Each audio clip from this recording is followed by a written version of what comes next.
Now we are in the very south of Sicily, in Portopalo di Capo Passero.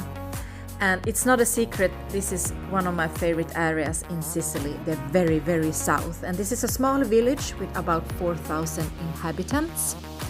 And the first thing you see, it's the light tower, as it is a fisherman area.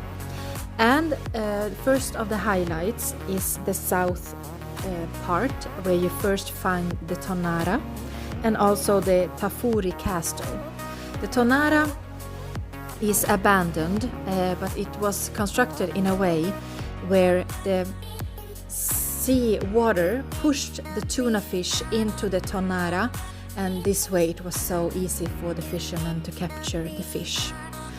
And in this area you also have the Tafuri Castle. It was built in 1935 by North Italians, and there is a big lie about this castle.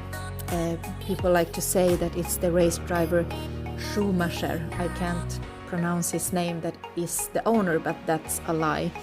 It's actually now a hotel and a restaurant. This is the second highlight. It's Isola di Capo Passero, and here two seas meet each other. It's the Mediterranean Sea and the Ionian Sea, which make the water very, very alive.